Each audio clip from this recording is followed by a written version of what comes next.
Masa Rasulullah jadi nabi itu 23 tahun. Terus sampean ingin ngaji paham dalam 1 jam, itu keangkuhan.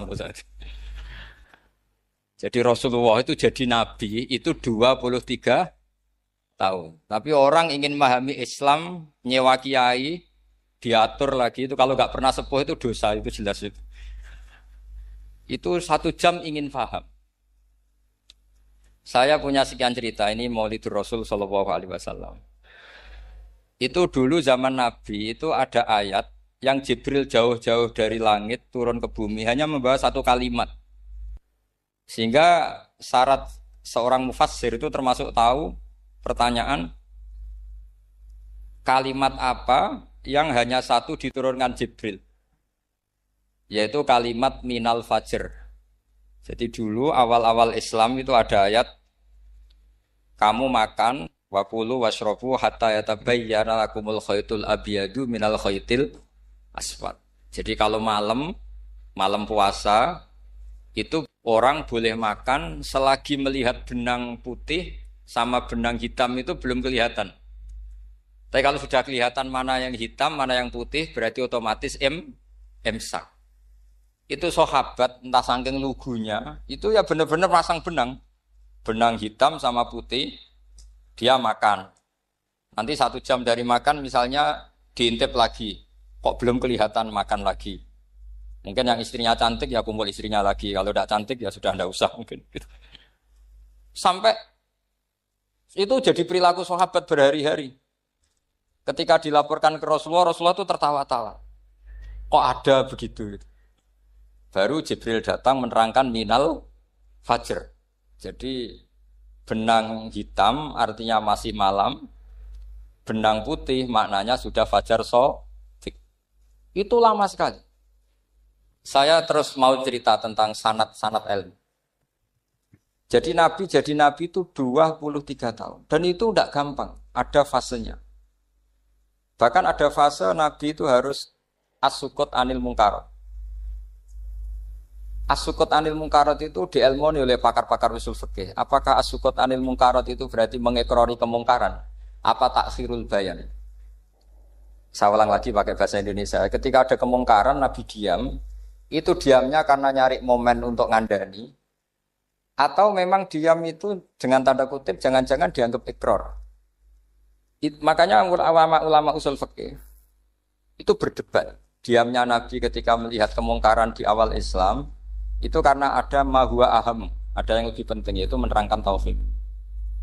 Atau takut itu menjadi satu momok bagi mereka karena Nabi dianggap coro Jawa itu dianggap kecangkeman, sidik-sidik ngeloroi.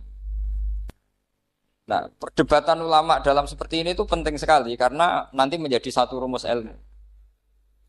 Saya berkali-kali berpikir gini, misalnya Anda punya keponakan atau punya anak pacaran. Ada Pak D yang keras sekali, mesti marah. Itu nanti ponakannya nggak sempat dikandani karena main saja nggak berani. Mesti Pak D itu marah. Karena ini Islam garis keras atau garis lurus atau apa nggak tahu. Pokoknya punya garis. Terus ada kelompok Islam yang nggak punya garis, ya nggak punya karakter. Ponakane pacaran ya santai, malah kenalan pacare ponakane. Cantik kuliahnya bodoh. Sehingga ponakannya merasa terjustifikasi. Berarti pacaran nggak apa-apa, wong paman saya nggak marah. Natijahnya pasti sama. Yang terlalu mudahanah, yang terlalu baik, hasilnya tidak didik sama sekali. Karena seakan-akan mengakui bahwa itu tidak apa-apa. Yang keras sekali hasilnya juga sama, nggak didik sama sekali. Karena dolan we rawani, kapan didiknya? Nah kira-kira seperti itu. Yang nggak mau berteman sama orang-orang maksiat juga hasilnya sama, meskipun atas nama kebenaran. Aku mau kancanan orang maksiat, ngotori. Hasilnya sama, nggak mau mendidik. Tapi yang mau ngancani juga bahaya kalau terlalu keseringan karena jute aku kenal kiai iki ratu diloroi berarti gak popo kan gitu. Nah ini PR besar dalam umat Rasulullah Shallallahu Alaihi Wasallam. Tadi saya diceritani Mbah Jamal berjuangnya di sini, nata dari kampung yang macam-macam menjadi kampung baik. Dulu saya Duki di Lasem ya gitu. Mbah Mun dulu ya sarang dihimpit 2 kampung yang masalah. Tapi lama-lama terus jadi kampung yang baik lewat tarbiyah, lewat biasa. Maka ketika kemungkaran kita biarkan, itu namanya apa? Namanya itu kalau dalam usul fikih itu takhirul bayan. Apa? mengundurkan memberi apa? Penjelasan. Karena sekali tidak dengan definisi ini, nanti takutnya dianggap al-iqrar alal mungkar, dianggap ngakui kemungkar.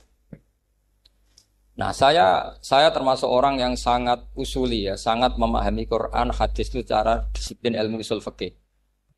Nah, kenapa itu satu keharusan begini logikanya? Saya ulang lagi, Nabi jadi Nabi itu 23 apa?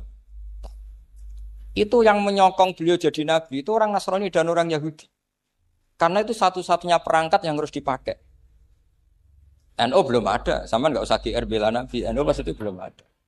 Maulid Nabi itu yang kangelan tuh Abu Lahab, bukan pengurus NU. Sampai sekarang dalil Maulid itu masih pakai Abu Lahab.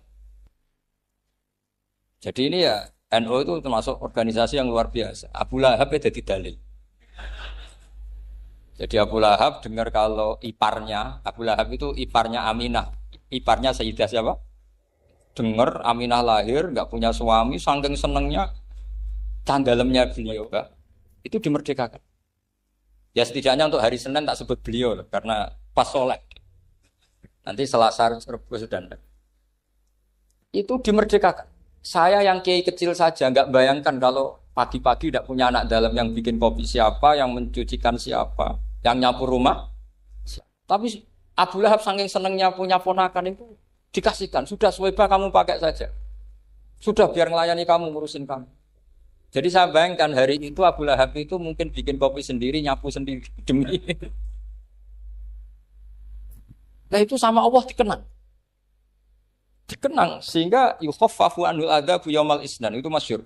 Idza kana hadza kafiron jaa dhammuhu bi tabbat yadahu fil jahimi muhal lada ata annahu fi yaumil isnaini daiman yukhaffafu anhu lisururi bi ahmada famadzannu bil abdil ladzi kana umruhu bi ahmada masruran wa mata muwahhid.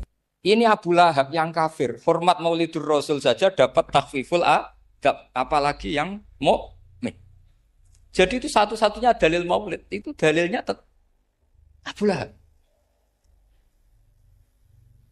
Ya makanya terus kita itu dibully sama kelompok sebelah, dalil kok Abu Lahab. Tapi saya pastikan awal Islam itu yang menjadi perangkat nubuah itu hanya Yahudi dan Nasrani. Karena yang lainnya nggak tahu Nabi itu apa.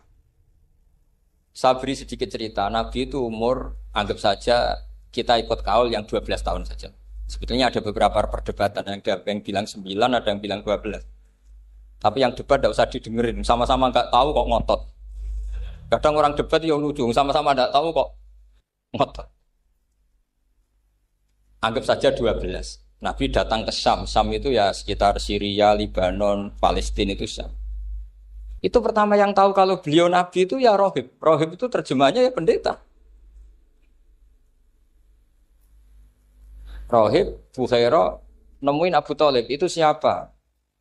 Ini anak saya. Terus ditanya lagi, ini siapa? Ini anak saya. Sampai 3 kali. Terus sampai Abu Thalib itu agak tersinggung. Memangnya masalahnya apa kalau dia anak saya? Terus Ibu Bukhairah bilang gini, semua alamat Nabi pada anak ini itu ada semua, kecuali kecelakaannya satu, anak kamu. Loh memangnya masalahnya apa? Karena alamatnya Nabi di Taurat dan Injil itu yatim. Sementara ini punya bapak kamu, ini masalah. Jadi dilihat macanya sudah memenuhi kriteria, semua memenuhi kriteria, kecuali satu, karena punya bapak Abu. Akhirnya Abu Thalib ngaku, ndak ini ndak anak saya, ponakan saya. Akhirnya diketahui kalau ini benar-benar calon Nabi. Pertama yang tahu siapa? Pendeta. Karena yang punya khazanah kitab samawi itu ya para orang Nasrani dan Yahudi. Sehingga Al-Quran meskipun pada akhirnya ngeritik Yahudi Nasrani, bicarakan Yahudi dan Nasrani. Karena satu-satunya yang masih punya kitab samawi itu Yahudi dan Nasrani. Meskipun sebagiannya sudah dirubah-rubah. Alamat pertama itu seperti yang diceritakan di Berjanji, afi ainaihikum, matanya dilihat. Terus perlakuan pohon. Saya pernah di pohon itu, pohon nubuah. Itu umurnya ribuan tahun. Itu kalau Nabi duduk misalnya di arah barat, matahari dari barat, normalnya akan kena kesetrong matahari. Itu yang rubah itu dahannya. Jadi Nabi itu orangnya lugu, duduk aja nggak mau mikir. Memang syaratnya Nabi itu nggak boleh mikir, harus ummi. Ummi itu lugu. Nggak boleh Nabi mikir besok makan apa, terus menjabat apa, itu nggak boleh. Itu udah Nabi itu, maklar itu. Nabi itu nggak boleh mikir. Makanya Quran nyifati Nabi itu makun tata drimal kita bualal iman. Kamu itu tidak tahu kitab itu apa, iman itu apa. Jika Nabi itu nggak bisa jumpa pers, nggak bisa. Nabi kok memaklumatkan wasata di mana, nggak bisa. Nabi itu justru bagus keliru pertama jadi Nabi. Nabi pertama ketemu Jibril itu dikira malakul maut, dia lari ketakutan. Zamiluni Khotijah saya ini takut itu tadi ada malakul maut, saya takut. Sama Khotijah dikemulin. Jadi Nabi itu nggak tahu kalau itu malaikat siapa? Jibril. Jibril nggak bisa dia kenalan kak di seminar. Ini malaikat Jibril pernah kuliah di sini, nggak bisa seperti itu. Jibril itu ya aneh. Pertama ketemu Nabi, Iqra ya Muhammad, kamu harus baca ini. Kata Nabi, Nabi Qur'an saya tidak bisa baca. Harus bisa. Dipaksa sampai 3 kali. Nabi tetap jawab, saya tidak bisa baca. Terus kata Nabi kenangnya, Fagot Tony, saya didekap. Kamu harus bisa baca. Setelah baca dilepas, Nabi lari, pulang. Pulang terus bilang ke istrinya, Zamiluni. Ini secara nahwu agak aneh, karena mukhotobahnya perempuan satu. Harusnya Zamilini. Kalau untuk perempuan harusnya idribi ya, unsuri. Gitu. Tapi karena Khadijah dihitung ahl itu keluarga, maka Nabi pakai khitab mudzakkar jamak Zamiluni. Jadi Nabi nggak tahu kalau pertama jadi. Karena syaratnya Nabi harus ummi. Justru karena ummi itu orisinil, semua yang dikatakan Nabi pasti dari wahyu. Nanti Nabi sampeyan mikir, saya besok ngomong apa ya supaya orang tertarik. Makanya kamu gak akan jadi Nabi. Selain sudah ditutup juga bahaya ini karena tadi. Makanya saya ngaji itu ya sekenanya saya tidak pernah ngaji itu mikir. Karena ngaji itu menarik itu terserah nasib. Kalau nasib sedang baik, kamu tidak paham gini, wah Gus Baik ilmunya tinggi sampai kita tidak paham itu kalau nasib sedang baik. Kalau nasib tidak baik, ngomong sudah enak apa? Wah, sebulet tuh. Jadi sebetulnya ini masalah qalb. Allah yang muqallibal qulub. Kayak kamu kelihatan serius. Itu kalau nasib sedang baik dianggap pemikir. Kalau nasib sedang enggak baik, wong kok merengut terus, mesti begitu. Kalau kamu nasib baik, sering guyon, mesti orang komentarnya alhamdulillah itu ceria, gampang syukur. Kalau nasib enggak baik, kiai kok guya-guyu ora jelas kan gitu. Sehingga Nabi itu memang enggak boleh mikir. Sehingga diistilahkan makun tadri mal kitab walal iman. Kamu itu tidak tahu Muhammad kitab itu apa iman. Justru itu bagus. Enggak tahu itu bagus kalau untuk Nabi. Kalau untuk apa? Sehingga orisinil datang ke Khadijah Zamiluni. Jawabannya Khadijah lucu. Kamu betul ketemu orang seperti ini ke makhluk seperti ini nih. Iya kata Nabi. Itu Khadijah itu kacaunya bukan main. Khadijah itu kacau. Khadijah itu kubro. Masuk manaqib yang dicintai Mbah. Ini mbah-mbahnya Habib, ini Muhammad bin Anis. Khadijah bilang gini, ya gini saja mas. Suatu saat kalau teman kamu itu datang bilang ke saya, ya kata Nabi. Gak ngerti kalau ini dites. Suatu saat Jibril ini datang lagi. Nabi juga, ini loh temanku. Kalau bilang Jibril ini temanku datang lagi. Khadijah fahasarat an fakhidiyah. Masyhur itu di riwayat. Pahanya agak dibuka. Mas, temanmu masih, lari katanya. Terus setelah lari ditutup lagi. Temanmu datang lagi, iya datang lagi. Absyir ya Muhammad, kamu harus senang. Itu benar-benar kamu itu Nabi. Jadi Khadijah punya sekian definisi. Kalau Nabi betul itu melihat malaikat betul itu melihat aurat itu pasti lari. Jadi dibuka. Ternyata Jibril lari. Khadijah ini tidak tahu, yang tahu Nabi. Nabi ya nggak tahu kalau dites. Kalau Nabi tahu, kok nggak enak dites ya. Jadi ini mungkin, jadi Nabi itu gak tahu kalau dites. Mas, kalau temanmu datang bilang saya. Setelah pas Nabi sama Khadijah, Jibril datang. Masyhur itu fahasarat an fakhidiyah. Dibuka, temanmu masih mas, lari gitu. Ditutup lagi. Sekarang gimana mas? Datang lagi. Kamu harus seneng, kamu Nabi betul. Karena kalau itu setan, wah mesti seneng nonton aurat kan itu. Itu Nabi tidak tahu kalau dites. Kalau sampean kan tahu kalau mau dites istri. Sampean mulai kato tong wedok liya teko mesti bojo mbak servis untuk menutupi semua keburukan itu. Itu Nabi. Uniknya terus Khadijah. Nabi jadi Nabi sama Khadijah itu tahu dulu Khadijah. Nabi enggak tahu kalau mau jadi Nabi, tapi Khadijah tahu. Sehingga ketika umur 25 tahun Nabi sebagai pedagang, Khadijah itu ngirim mata-mata namanya Maisarah. Maisarah itu nama lelaki. Saya tambahi lagi Maisarah nama lelaki. Nanti kalau kamu mengartikan nama perempuan, oh berarti Nabi kemana-mana punya perempuan. Enggak, Maisarah itu nama lelaki. Maisarah dikirim Khadijah terus. Gimana Muhammad di perjalanan? Tudilluhul ghamamah tuti'uhus sahai. Kemana-mana dipayungi oleh mega, oleh awan. Sekian informasi ke Rasul ke Khadijah itu dimasukkan semua ke Khadijah.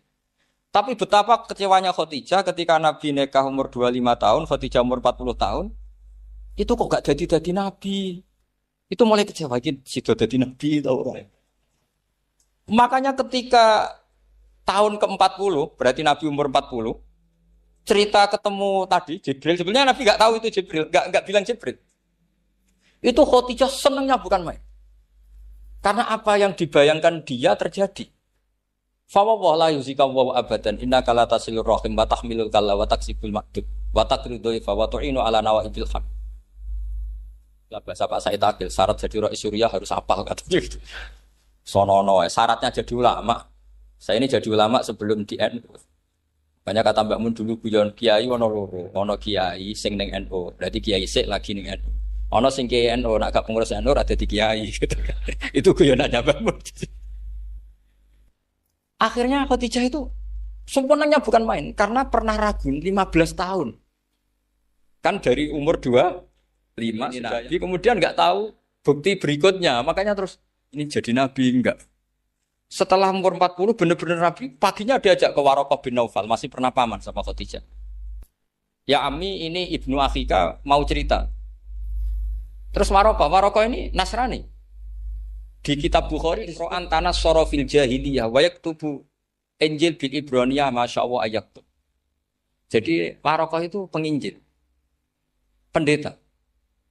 Tapi nanti loh kamu jangan salah paham terus kayak pendeta sekarang enggak ada periode di mana Injil masih asli dan ada periode ini yang sudah muharraf. Itu kan dia itu lafaznya ulama sudah. Akhirnya Waraqah tanya, kamu ngomong saja ya Ibnu Akhi, manggilnya seperti itu. Akhirnya Nabi cerita ketemu Jibril, enggak sebenarnya beliau enggak tahu itu Jibril cerita. Terus kata Waraqah, hadan namus alladzi jaa bi Musa. Masih pakai bahasa namus, hadan namus alladzi jaa bi Musa. Itu namus semacam malaikat yang mendatangi Musa. Terus uniknya Waraqah bilang gini. Wa iyudrikni yaumuka ansuruka nasron muazzar. Andaikan saya menemukan hari ketika kamu jadi nabi, akan saya bela mati-matian. Kapan itu, paman? Khina yukhrijuka kaumu, ketika kamu diusir oleh kaum kamu. Nabi sebagai orang baik, makanya GR jadi orang baik itu ya boleh. Nabi sebagai orang baik itu tanya, awamu khrijiyahum. Kalau kiai-kiai maknani awamu khrijiyah ana ta iku wong sing ngetono ingsun hum ta kaumi. Masa saya nanti diusir kaum saya? Saya ini termasuk keluarga terhormat. Perilaku saya baik. Masa saya nanti diusir? Terus kata Waraqah, tidak ada seorang pun yang jadi nabi kecuali nanti ngalami diusir. Jadi yang tahu mau diusir itu ya Waraqah. Nabi malah tanya, masa saya nanti diusir? Karena tadi syaratnya Nabi harus ummi. Ummi itu keibu-ibuan. Jadi enggak tahu. Tapi enggak tahu di Nabi itu sifatu madkhin, sifat pujian. Bukan sifatu naqsin, sifat apa? Kekurangan. Akhirnya Nabi mulai sadar. Wah, jadi Nabi tenan kan gitu. Jadi saya ini termasuk orang yang sangat-sangat susah ketika orang ingin belajar Islam itu instan. Dulu Nabi jadi Nabi itu 23 tahun. Itu untuk menemukan teori masbuk, tidak nyalip imam, itu Nabi juga lama. Jadi dulu sahabat itu kayak anak-anak kecil zaman saya kecil. Itu kalau imam sudah rakaat ketiga atau rakaat keempat, itu kalau orang-orang desa kan langsung takbir, terus dia sholat. Sholat sampai 3 rakaat nyalip siapa? Imam. Nanti di rakaat keempat baru sama imam. Imam salam dia ikut salam. Itu hebat betul. Itu sama sekali nggak salah. Kalau ditanya, lo kok ikut salam? Kan sudah sama-sama 4 rakaat karena imamnya dia apa? Disalib. Jadi dia takbir terus tahu imamnya rakaat ketiga atau keempat terus nyalip sampai ke rakaat yang sama. Nanti salamnya bareng-bareng imam. Itu dulu sahabat ya gitu. Kalau Rasulullah sudah di rakaat keempat atau ketiga langsung mereka takbir Allahu Akbar nyalip. Setelah nyalip menyamakan dengan Rasulullah, Rasulullah salam juga ikut salam. Jadi itu dulu lama sekali prosesnya.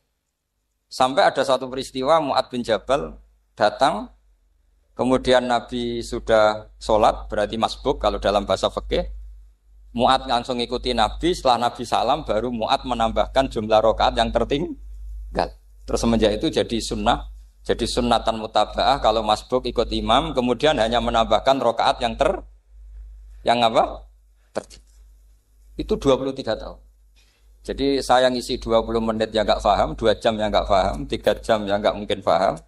Daripada gitu ya 20 menit saja. Ya itu betul, karena saya tidak punya kemampuan untuk itu. Saya masih ingat, saya ngaji umum pertama itu di hallnya abahnya Pak Hamid Pasuruan di Lasem. Kedua di Pak Hamid Pasuruan kemarin. Terus tadi di Kiai Robah Maksum, itu ajudannya 3 kali ke saya tidak mau. Kiai Robah datang sendiri, sudah sepuh dituntun. Saya ini agak-agak soleh lah, kalau sama orang sepuh itu pengapesan. Masih ingat lah aturan mainnya, laisa minna walam yarham saghirona wa yuwaqqir haqqa kabirina. Tapi yang sepuh betul kayak Mbah Jamal itu sepuh betul. Ada sepuh gaya-gayaan tidak mau. Karena memang Mbah Jamal itu besanan sama saya, Mbah Sahal itu misanan saya, misanannya Mbah saya. Terus dapat Mbah Nafisa ya keluarga sini. Saya teruskan kalau Mbah Robah itu faktornya sanad. Robah bin Maksum, Maksum ini muridnya Mbah siapa itu? Fakih Mas Kumambang. Mbah Zubair dulu ya ngajinya sama Mbah Fakih apa? Mas Kumambang. Kemarin seminggu yang lalu saya di Pondok Termas ya faktornya sepuh. Karena sanad saya Mbah Mun, Mbah Zubair, Kiai Fakih Mas Kumambang, kemudian Mbah Mahfud apa Termas. Maka berjanji itu kitab yang masalah madaih itu bagus secara tarik. Jadi kita madaih itu beda-beda. Ada yang kayak Habib Ali. Habib Ali itu lebih ke isek itu berontok. Jika saya suka baca Simtud Duror itu kalau pas isek, pas berontok. Berontok itu ya pas kangen Nabi, biasanya saya wudu terus baca Simtud Duror itu pas isek. Tapi kalau saya ingin baca sejarah suka berjanji. Kalau Habib Ali jelas isek. Yang duriannya sekarang di Solo termasuk Habib Muhammad bin Husain bin Anis bin Alwi bin Ali yang punya Simtud Duror. Jika kalau beliau baca sholawat ya sholatan yattasilu biha ruhul musalli alaihi. Fayam basitu fi qalbi sirunu rita'aluki bi wa hubbi. Fayuktabu biha bi inayatillahi nabu fi hisbi. Kalau berjanji enggak, dia tahu problem utama Nabi itu nasabnya karena beliau orang Quraisy, orang jahiliyah yang dikira enggak punya darahnya Nabi Ibrahim. Maka beliau pertama ngarang diantaranya wa ba'du fa'aqul huwa Muhammad bin Abdullah bin Abdul Muttalib wasmuhu Syaibatul Hamdi khumitat khisalu saniyah. Saya pastikan Muhammad cucunya Abdul Muttalib.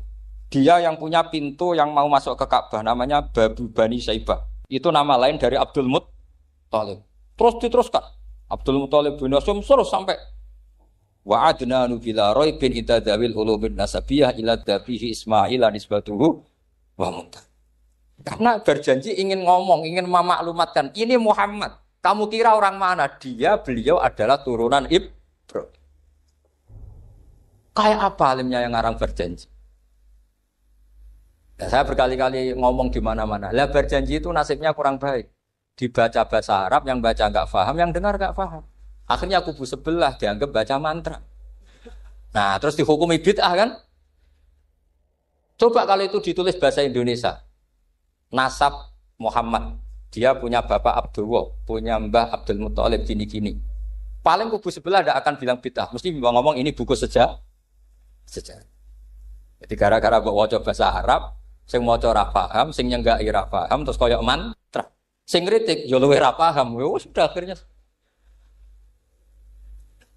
Jadi berjanji itu bela-belain Nabi itu yang dilihat sisi nasab. Makanya beliau ngendikan wa'adnanu bila raibin intadawil ulumin nasabiyah ila dhabihi Ismaila nisbatuhu wa. Itu juga orang Yahudi. Akhirnya orang Yahudi banyak yang iman. Ternyata Muhammad itu udah orang lain. Sampai mereka bilang Muhammad minal asbab. Muhammad itu enggak lain saudara kita. Akhirnya orang Yahudi banyak yang iman. Jadi pertama Nabi jadi Nabi itu yang tahu ya orang Yahudi dan orang Nasrani karena mereka pasti punya sisa-sisa kitab samawi. Itu yang diceritakan Ka'bil Ahbar. Ya al-haditsus tsani an Yasar bin Atha an Ka'bil Ahbar. Qala 'allamani Abi Tawrata ila sifran wahidan kana yaqtimuhu wa yudkhiluhus sunduk falamma mata abi fatahtuhu fa idzan fi nabiyyun yakhruju akhiras zaman maulidu bi Makkah wa hijratu bil Madinah wa sultanuhu bisyam. Ya, jadi ini saya urun nerangkan maulid. Tapi jangan diundang lagi. Ya, jadi, pokoknya saya ini kaidahnya jelas. Kalau tidak pernah sepuh ngundang saya haram. Aturan fikihnya kan gitu. Kalah alim ngatur yang alim haram. Kalah tua ngatur sing tua haram. Tapi nak wong tua ngatur sing nom ana kemungkinan halal. Mergo ana kemungkinan sing nom ra nurut wong tua iku dosa. Makanya kalau saya dipanggil yang pernah sepuh, waduh cocok ra cocok ya samina wa ta'na. Karena Mbah Jamal ini abahnya Gus Rozin, bisanya basal. Terus saya pokoknya tak ingat saya pengajian umum itu baru ke-7 ke 8. Semoga ya nanti sampai mati ya jumlahnya masih bisa terhitung. Tapi kalau ngaji rutin saya terus. Saya terus ngaji rutin. Saya pernah baca hikam di Jogja khatam. Kalau di pondok saya sudah enggak terhitung saya khatam berapa kitab enggak terhitung karena saya sering ngaji rutin. Sehingga tiba itu kitab kesayangan Habib Ali. Habib Ali sebelum ngarang Simtud Duror itu beliau nginduk kitab apa? Tiba masyhur. Jadi saya ulang lagi ya, kalau Tiba sama Berjanji lebih ketare, kalau Habib Ali ke Ishaq, semuanya baik. Saya baca Habib Ahmad Al-Habsyi Pasuruan pernah tak tanya, kenapa kalau Maulid baca 3-3-nya? Ben gak asobiah Gus, ben keduman kabeh. Saya itu setengah hafal semua, 3-3-nya setengah hafal. Berjanji cerita, Al-Haditsus Tiba yang ini Tiba, Al-Haditsus Tsani an Yasar bin Atha an Ka'bil Akhbar. Kata Ka'bil Akhbar, saya ngaji sama bapak itu Taurat itu khatam. Tapi saya itu iskal itu janggal. Kenapa ada satu lempiran yang enggak diajarkan? Disimpan fisunduk. Jadi orang Yahudi itu ada baiknya. Mestinya kalau mangkal kan dibakar supaya hilang jejak. Enggak. Karena Yahudi itu ada unsur nubuah. Karena babanya Yahuda bin Yakub bin Ishak bin Ibrahim. Tapi Yahudi yang orisinal ya. Saya berkali-kali ngaji bilang Israel itu kalimatu madhin, pujian. Sehingga Israel disebut wa ani faddaltukum alal alam itu Israel yang bani karena ada gennya Nabi. Kalau Israel yang sekarang itu nation, sebuah negara. Mereka ada yang Zionis, ada yang turunan Eropa, Amerika, terus Islamofobia. Itu beda Israel yang negara dengan Israel yang bani. Kalau yang bani itu ada unsur gen para apa? Nabi, sehingga ya bani Israel. Tapi kalau Israel sekarang nama sebuah negara. Sehingga ketika Allah bilang ya bani Israel itu khitabnya pada penduduk Medina. Kenapa? Karena penduduk Medina zaman itu banyak yang keturunan Nabi Ibrahim alaihis salam. Jadi Israel di Quran itu bukan nama sebuah negara, nama sebuah turunan. Sehingga disebut ya Bani Israel, he anak turune Israel. Kita tahu Israel nama lain daripada Nabi Yakub. Yakub bin Ishak bin Ibrahim. Ya karena memang saya nekuni ilmu. Kalau tadi yang Banjari kan nekuni suara. Jadi suaranya bagus. Itu kalau nggak ditopang al-jamalul akli, logikanya juga bagus. Itu bahaya, nanti orang mau nyanyi tok. Nah ini tak bantu. Tadi ada al-jamalul sauti, kebaikan secara suara. Ini tak bantu al-jamalul akli, kebaikan secara mak. Ya mestinya keren al-jamalul akli, karena al-jamalul sauti itu penyanyi dangdut bisa. Jadi semua penyanyi bisa kalau suara bagus ya. Tapi kalau maknani tiba itu kalau tidak orang alim tidak bisa. Wes tuku terjemahannya tetap paham, bakat itu. Saya teruskan. Falam mama tabi, orang Yahudi itu dia benci kok naskah itu tetap disimpan.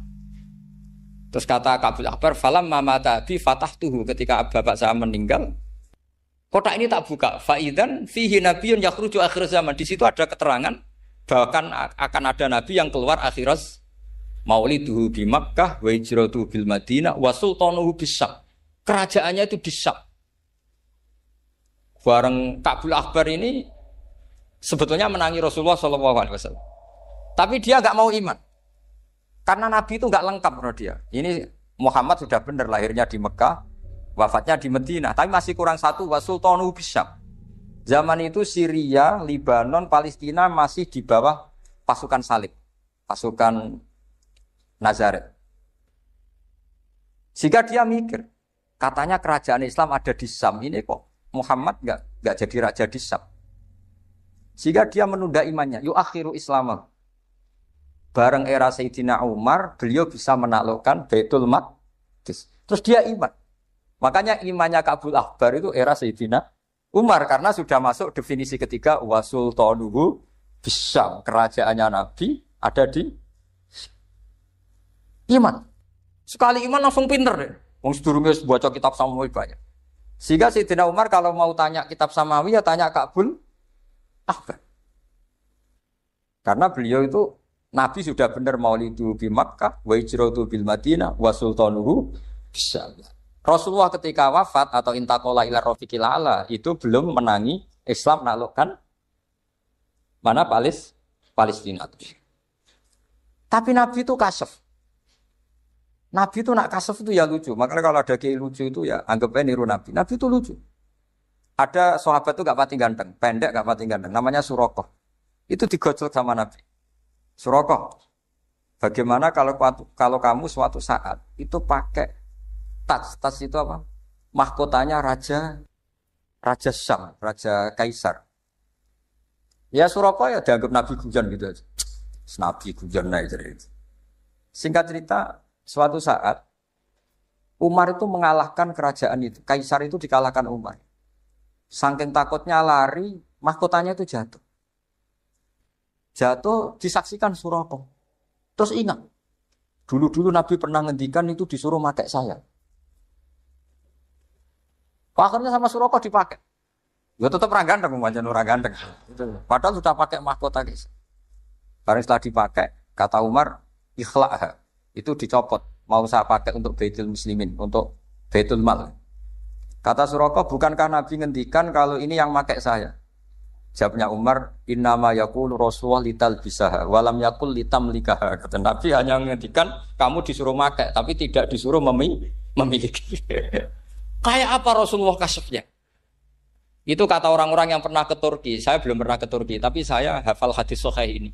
Itu ditulis di masjid Turki itu, lataf tahunnal Konstantinia. Kamu akan bisa mengalahkan pasukan Konstantinopel. Itu dikalahkan setelah 1000 sekian tahun dari wafatnya Nabi. Kayak apa kasifnya Nabi? Karena Nabi wa ma yantiqu anil hawa in huwa illa wahyu. Coba kalau Nabi kayak pengamat, ngomong apa yang kira-kira terjadi? Wah itu kan mesti keliru semua karena berdasar akal. Tapi kalau Nabi berdasar apa? Kasaf. Kasaf itu satu kenyataan yang dipertontonkan Allah Subhanahu wa taala. Terus kedua, alamat Nabi itu pakai sandi. Sandi itu sesuatu yang enggak jelas tapi menjadi jelas bagi ahlinya. Saya ulang lagi, sandi itu kayak sandi di militer itu. Atau sandi di KPK itu ada sandinya. Sandi itu ya kata sandi. Saya pernah diceritani Pak Busro Muqaddas ketika ketua KPK itu lucu. Wah sandinya koruptor saya tambah kacau Pak. Itu kalau bilang uang, itu kalau yang kemarin rame kan apel Amerika sama apel Malang. Kalau apel Amerika berarti US apa? Dolar, kalau apel Malang berarti apa? Setelah KPK tahu sandinya diganti Ustadz. Jadi koruptor kalau mau korupsi ini pun temannya. Loh ini Ustadznya sudah siap loh, kamu gak ikut pengajian. Itu sempat penyadap KPK itu gak mau ngecek. Masa orang pengajian dicek. Ternyata ya gak ada acara pengajian. Ustadz itu maknanya uang. Koruptor saking ngerti itu disadap KPK itu sandinya gimana? Datang nggak ke sini, ini ustadznya sudah siap, ini ada pengajian. Hampir KPK itu nggak ngecek karena pengajian, ustadznya sudah siap. Setelah digerebek ternyata ustadz tuh sandi dari makna apa? Uang, gak kurang ajar itu ustadz katanya. Jadi kalau di sini ditangkap KPK berapa ustadz ini sudah? Ada Habibnya lagi, ada Habib Muhammad ini. Nah, Al-Farisi itu pemikir, dia orang Persia. Di mana-mana orang Persia itu pemikir. Persia itu kalau sekarang ikut Iran.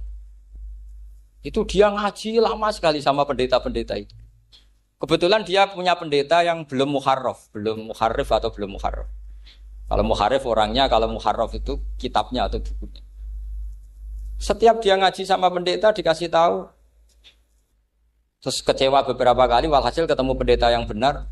Sudah, kamu tidak usah ngaji sama saya. Kamu datang saja ke Yasrib, ke Madinah sana, ke Yasrib. Di situ Nabi akhir zaman sekarang sudah ada kan. Ini yang ngomong pendeta.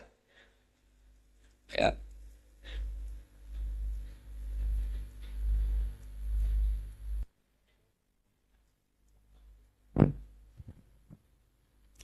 Ya terus sandinya itu 3. Itu aneh semua sandi. Sandinya pertama layak balus sodako. Lalu saya tahu kalau itu Nabi gimana. Pas itu posisi di Babylon. Babylon itu sekarang ikut Irak. Babylon itu ikut Irak. Dia orang Persia, kira-kira sekarang Iran. Terus dia kerja di Babylon, kalau sekarang ikut Irak. Makanya ada yang cerita Nabi Ibrahim itu orang Babylon, berarti orang mana? Irak. Kemudian pindah ke Syam, kemudian sempat hidup di mana? Makkah. Akhirnya datang. Beliau di Babylon diceritain. Terus beliau miskin. Terus ada kafilah dari Yasrib, dia bilang, saya siap jadi budak Anda, asal saya dibawa ke Yasrib. Akhirnya Salman jadi budak. Jadi budak, dia di Yasrib jadi budak. Demi penelitian itu dia jadi budak. Padahal dia orang pinter sekali, namanya Salman Al-Farisi. Setelah jadi budak, dia di Yasrib. Suatu saat dia kerja dapat ujroh. Ujroh itu upah. Datang ke Rasulullah. Ya Muhammad, manggilnya masih jangkar. Ya Muhammad, saya punya banyak uang. Kamu kan punya sahabat banyak, punya santri banyak. Ini tak sedekahkan ke kamu. Apa kata Nabi? Sahabat dipanggil semua. Halumu ilayya, kesini ini makan, ini ada sedekah. Terus kata Salman kenangannya walam ya'khud min hasya'an. Bahkan sebagian riwayat mengatakan falam ya musa. Nabi nyentuh saja enggak mau. Karena diistilahkan sedekah. Terus kata Salman hadhihi waqidah, ini satu alamat. Itu sandi. Enggak ada yang tahu kecuali ahli kitab. Setelah seminggu, 2 minggu dapat uang lagi. Ya Muhammad, hadhihi hadiyatun laka, ini hadiah untuk kamu. Nabi langsung ikut dahar. Hadihi sintan, ini 2. Kalau logika kita pakai pengamat, bedanya apa? Sedekah ya dapat, hadiah ya dapat. Kan nggak ada bedanya sama sekali. Ternyata itu sandi. Sandi wayak balus hadiah tapi walayak balus sedekah. Nabi itu nerima hadiah tapi nggak nerima sedekah. Bagi orang kebanyakan kan bedanya apa? Sama-sama dapat. Kiai pakai duit 1 juta, mbok arani sedekah ya ditompo. Pakai 50.000 diarani hadiah ya ditompo. Sementing kan duit. Tapi kalau Nabi tidak bisa seperti itu. Kalau dikatakan sedekah enggak mau nerima, kalau hadiah. Akhirnya wah ini sudah ada 2 alamat. Jadi alamat tuh ya kadang aneh, masa sedekah sama hadiah dibedakan. Terus ketiga, wa fi katifihil aisar khatamun nubuwah. Mislu baidatin nu'ama. Di katifil aisar, apa kalau orang sini bilang apa? Pundak yang kiri itu ada khatamun nubuwah, ada alamat bahwa beliau adalah nabi akhir zaman, yaitu mislu baidatin nu'ama, kayak semacam telur manuk darah. Wah itu pusing. Waduh, caranya ngelihat gimana? Dia berkali-kali datang ke situ. Nabi itu orangnya priayi, jadi sering pakai baju. Kalau Nabi ini jenengan sering blodor gampang, ini kan Nabi kan sering priayi. Tapi Nabi itu memang unik. Ketika Salman ke situ, pas beliau mau wudu, biasanya nggak pernah pakai buka baju. Nabi dibuka bajunya. Pokoknya Salman fa'aqab ba'alaihi, bersungkur di depan Nabi, kemudian mengatakan aman tu bika ya Rasulullah. 3 alam. Lagi-lagi 3 itu juga didapatkan dari ahli kitab. Makanya di awal-awal Islam itu ahli kitab itu luar biasa. Meskipun akhirnya di akhir-akhir masalah karena banyak oknum yang mentahrif itu. Jadi saya mohon ilmu-ilmu seperti enggak boleh hilang. Jangan mentang-mentang orang Yahudi Nasrani sekarang sudah muharraf, kamu terus anti sama sekali. Tetap ada sisa-sisa samawi. Karena mereka masih megang kitab apa? Samawi. Jadi kita fair saja. Yang salah ya salah, yang benar gini apa? Benar. Makanya saking fairnya Nabi, ini harus ditiru oleh semua orang NU, orang Muhammadiyah, orang apa saja. Nabi itu kalau menghormati satu ilmu itu luar biasa. Kata Sayyidina Umar, saya ini punya naskah banyak Taurat karena naskahnya menarik ya Rasulullah. Ada sahabat lagi cerita begini-begini. Jawabannya Nabi apa? La tusaddiquhum wa la tukadzibuhum. Kamu ya jangan bilang iya, ya jangan bilang tidak. Kalau kamu bilang iya, ternyata yang pas muharraf, yang pas sudah ada orisinil. Kamu bilang, wah itu bohong semua, ternyata ada yang masih orisinil. Kayak apa Rasulullah hati-hatinya? La tusaddiquhum wa la tukadzibuhum. Kalau sekarang enggak, orang ekstrim, pokoknya salah. Kalau tidak kita pokoknya salah. Iku ora ono hadise. Sing ono iku emosine, paham nggih? Jadi Nabi itu fair, kalau sesuatu enggak mesti ya la tusaddiquhum wala tukadzibuhum. Kamu ya jangan bilang iya, ya jangan bilang tidak. Faqulu amanna billah wa ma unsila ilaihi. Jadi ini kebanggaan kita terhadap Rasulullah sallallahu alaihi. Makanya kitab Fathul Bari sarahnya Bukhari termasuk komentarnya Said Muhammad di beberapa kitab beliau, di Mafahim di beberapa kitab. Kamu jangan terlalu fikih. Kalau terlalu fikih kan nggak boleh mempercayai omongan orang kafir, orang ahli kitab. Karena awailun nubuwah itu yang komentar semua ahli kitab. Awailun nubuwah itu yang tahu bahwa Nabi Muhammad calon nabi itu semuanya data dari ahli apa? Ahli kitab. Sudah akhirnya Nabi ketemu Jibril lagi.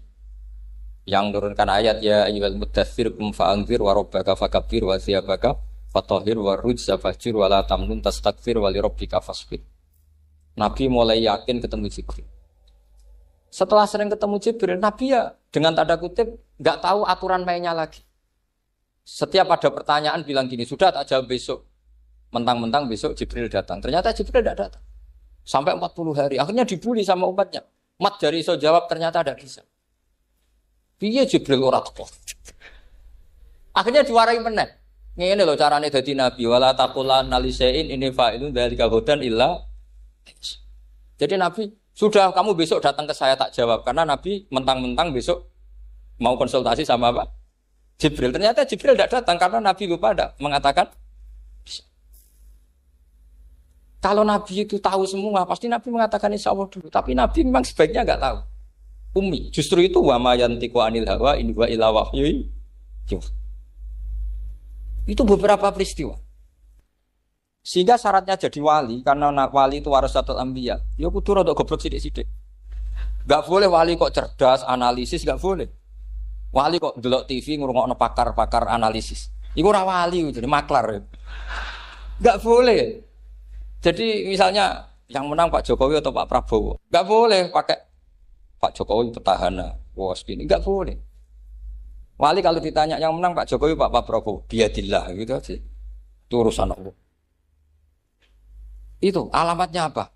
Itu enggak penting, yang penting golek ridhane Allah. Enggak menarik figur-figur seperti itu wali. Sudah saya teruskan supaya clear ya masa Maulidur Rasul sallallahu alaihi wasallam. Itu kita tidak punya data kecuali dari ahli kitab. Yahudi lebih ngeri lagi. Yahudi itu punya kriteria, syaratnya Nabi harus min dzurriyyati Ibrahim. Ya makanya kitab yang paling disenangi Mbah Mun itu Berjanji. Syaratnya Nabi harus min dzurriyyati Ibrahim. Lalu Muhammad itu siapa? Kok tahu-tahu Nabi dia itu orang Arab itu jahiliyah, wongnya goblok-goblok. Wah, akhirnya terus jadi polemik ilmiah kan. Akhirnya Nabi memaklumatkan diri kalau beliau min dzurriyyati Ibrahim, dibuktikan Ibrahim pernah singgah di Mekah. Yaitu fihi ayatum bayyinatum maqamu Ibrahim. Bahwa Ibrahim pernah hidup di Mekah ada buktinya yaitu ada bekas kaki di dekat Ka'bah. Akhirnya Ibrahim meninggalkan Ismail. Ismail kecil kekurangan air, Hajar lari-lari nyari air 7 kali. Akhirnya jadi sa'i bena Safa wal. Ada sekian bukti kalau Ismail itu hidup di Mekah, menikah sama suku Jurhum. Akhirnya orang Yahudi mulai ngeper. Loh iya Muhammad pantas jadi nabi. Ternyata orang Mekah turunan Ibrahim alaihis. Itu andekan orang Yahudi yang tidak komen, itu juga gak dilacak nasabnya Nabi. Gara-gara orang Yahudi komen, Nabi itu harus turunan Ibrahim, kamu asal-usulnya gimana? Akhirnya Allah sendiri yang menjawab, bahwa Nabi lahir dari Ibrahim. Padahal Ibrahim itu orang Palestina. Logikanya gimana? Ternyata Ibrahim pernah singgah di Mekah. Ada bekas kakinya, ada ritualnya yaitu lari bena Safa wal Marwah, menceritakan wal Marwah menceritakan apa? Ibrahim ketika nyari apa? Siti Hajar ketika nyari apa? Itu disebut fihi ayatum bayyinatum maqamu